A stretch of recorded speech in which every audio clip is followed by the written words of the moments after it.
Welcome back. Today's project is installing the 36-1 trigger wheel kit to my engine and eliminating the Holley Dual Sync distributor. I've had minimum of 4 failures in the last 2.5 years. One just lasted 5 months.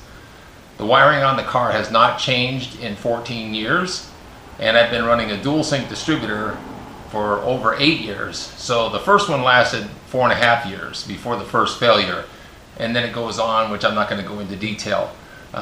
And the system is fine because I can pull this out, the dual sync out, and put it ready to run in, and engine runs fine. Everything works fine. So I'm going to the crank trigger, and hopefully that'll get rid of a lot of high RPM misses that I'm having, as well as being reliable, which is what I want. So that's going to be coming out, but it's going to stay in there unplugged with a dummy plug that I'll make for it, and I'm just going to use it to distribute spark. So that's going to be staying in the car. I've got an old cap that I drilled where number 1 tower is, so I'll be phasing the rotor. That's going to be covered. Their instruction sheet, my wiring instructions and diagram that I added to my own, and I'm going to go from there. The only thing that I used out of the 36-1 kit was the trigger wheel and the sensor. The reason being the Holley bracket won't work with my setup because I'm using a MSD adjustable pointer on the passenger side of the engine where my pointer is, and we would have to make a whole new bracket. So I did some scouring on the internet and went to Innovators West and actually found a bracket that does everything, and I'll cover that in the video as well as put links in the description below. So with that being said, I'm going to get on with the project. Alright, to get started, we'll be just taking the air cleaner off to just expose the top of this and get everything out so I can get my distributor out. And also the plug is back here for the ignition that goes to the ECU to the Holley. So that'll be unplugged, and then I'll have a dummy plug in for my old dual sync that'll stay in here because all it's going to do is distribute spark. So that will take care of the wiring, and then all the accessories will come off: power steering, the water pump pulley, alternator, etc. And then new spacers have to be made, and they will be everything's going to be extended out 0.250, which is the thickness of the wheel. All that'll get put back on, but in the meantime I'll be able to have all this stuff off and just be able to mount the trigger wheel and the sensor and get everything adjusted, do a test run, and continue on. Going through the Holley instruction manual, just get down to the wiring because my colors are different on the harness, on my harness, than they are off this sensor lead. And I've gone ahead and taken my own Holley diagram, which I've color coded in the past for where I'm taking my current off and power. And actually this is the harness here that's going to be coming from the plug from the ECU side down to just the plug that goes into the sensor. I'm going to do this end first, and then I'll know where to terminate this when I get everything laid up in the car. Alright, I have my operating table and instruments laid out, getting ready to wire up the ECU side of the plug. And again, that's all I'm going to do now. I'll wire up the sensor side later, and again we will not be using the shielded ground on that side. So this is going to use terminal A, C, and E, and these I'm going to crimp these on. Little dab of solder is just a habit I have, and dummy plugs in the cavities that aren't going to be used, and then heat shrink the end, and then this will be done. So I'll get started doing that. Strip these back.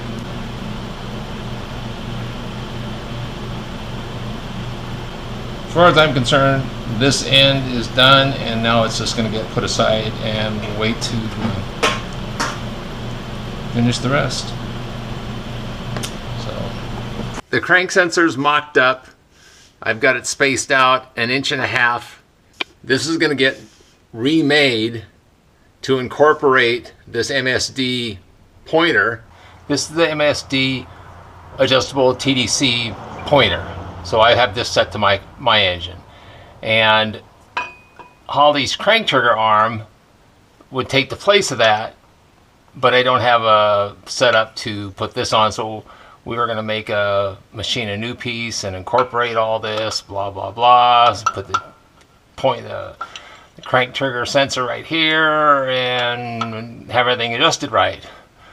Well, I came up with a solution. It went to Innovators West, and they already have the piece machined and made.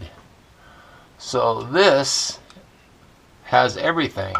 I've gone ahead and they supply an adapter. Well, you pay for it, but there's an adapter to get it down to my 12mm 1/0 pitch here. So I can use the Holley sensor for the 36-1.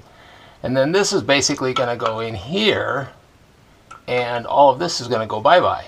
Finished making my spacers. So as you can see here, that has that little lip on it right there. That's going to go into the timing cover. This actually goes into the bottom one that has a little bit of a recess, so it just keeps this centered. Plus it'll help keep the arm from wanting to swing down. So these are spaced out right, so I'll go mock this up and then come back and mount this. And I may end up moving this wheel up and bring the sensor up from this position to, it'll be about right here, which I like a lot better than it's hanging down. I want to get it up a little bit. So, and like I said, again, we're just counting seven back. That's their reference. Yeah, I mentioned that I moved the trigger wheel, so the number 7 is going to actually be up here. Otherwise it would be way down here, and this is going to be, the sensor would be hanging lower than what I would really like. So these are the two mounting bolts for the bracket to the block. And then now that's number 7, I'm going to have this at digital falling, so it's going to be about right there. I don't know if you can see very well. All right, I've rotated the crank 1 full revolution just to check my clearances here between the sensor and the teeth itself, and also tighten this up from 60 to 50. So I got good clearance here, good full revolution. I'm gonna put the sensor up here, the plug-in, tap into here. We got a bracket, so the cable's gonna come down. I'll go up on top, plug this in, double check my distributor again. I am on top dead center, double checked all that. So getting close to firing up. Okay, finalized my harness from the chassis side from the ECU. Again, the shielded wire is just terminated into terminal J, which goes nowhere. I have my crank, power, and ground, and then shortened the cable to my dimension and went ahead and connected the sensor lead. So I got power, cranks in the middle, crank sensor, and the ground, and then the shielded is run out and backed down here and then shrink wrapped. So just tied over. It doesn't get grounded to the sensor at all. And then this is just a bracket I'm going to have to put in the head. So this is going to get installed, and then I'll reset the computer settings and go from there. I've barred the engine over to 34 degrees before top dead center, and that's where I'm going to phase my rotor to. I've taken one of my old distributor caps and drilled a hole in number 1, and I now have the rotor phased to the number 1 tower. And all the timing, of course, will be taken by moving this sensor up or down.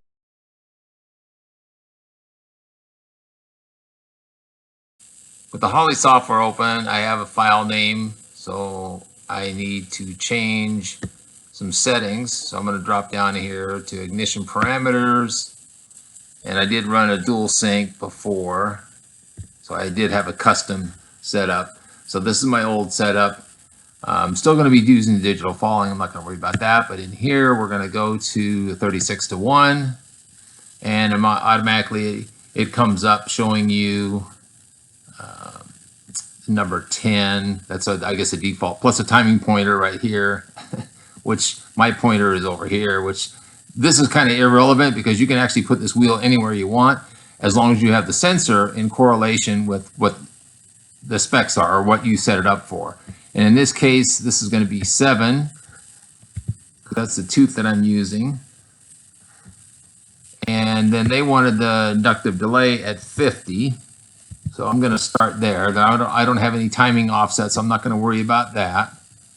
So, and this says digital rising now, so we need to change that, make sure it's digital falling. And then I'm going to go back, and I like to double check, but I'm going to save it first. And then I'm just going to go back into the settings just to make sure that everything stayed the same. It is. I'm not using a cam sensor. This is a throttle body Terminator HP, and I am set to go. Now I'm going to have to upload this to the ECU, and it's going to want to cycle the key.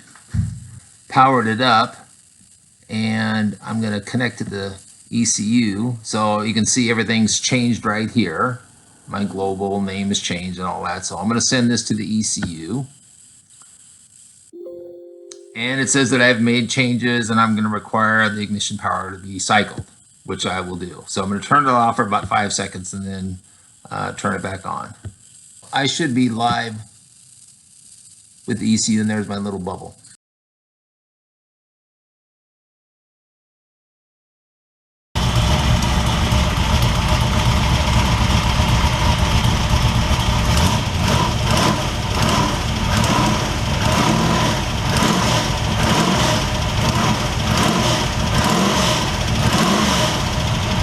The run I just made, checking the timing, you can see where it was advancing and working like it was supposed to. I basically did, without the alternator, bracket, power steering pump, and connected, because it just took away from trying to see everything. Okay, looking at the sensor and the tooth, I have the tooth where it's just past center line, pretty much dead center of the sensor. So I'm using the digital falling edge. So as it's falling off, as it's passing the sensor and falling off, that's where I have how I have my timing set for picking up the signal. And this I have set to 50 thousandths in here, and I've already cranked it around by hand just to make sure everything's good. So I'm going to now do a timing check, set it, and then I can make really fine increments in the inductive delay through the software if I need to.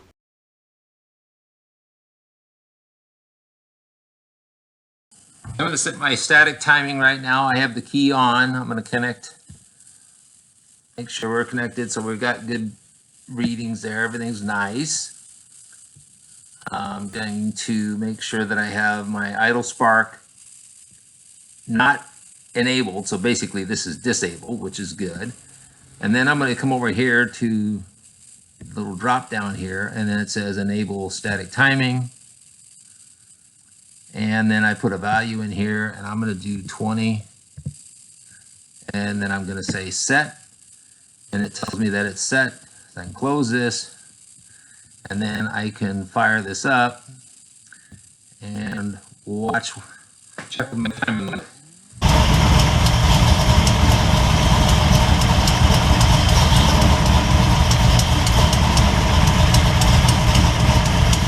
Key is on. I'm connected to, I'm online with the ECU. So now I will go back and take this timing off. I can just say clear, but I like to just put a 1 in here. I don't know why, just because that's what it said. Earlier, that's what it did. So. And again, I get the message that says static timing has been cleared. So I'm good. I'm going to close that. Everything should be fine. We're going to do a test fire and see where our timing is.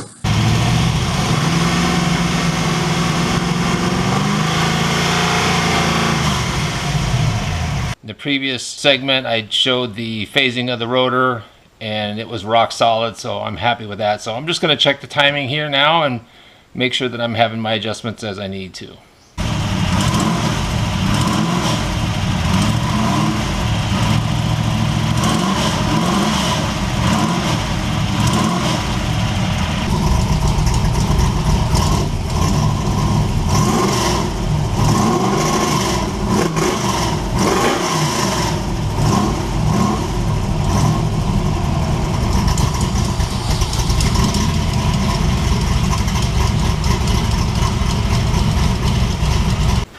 as you can see, the timing was working just fine.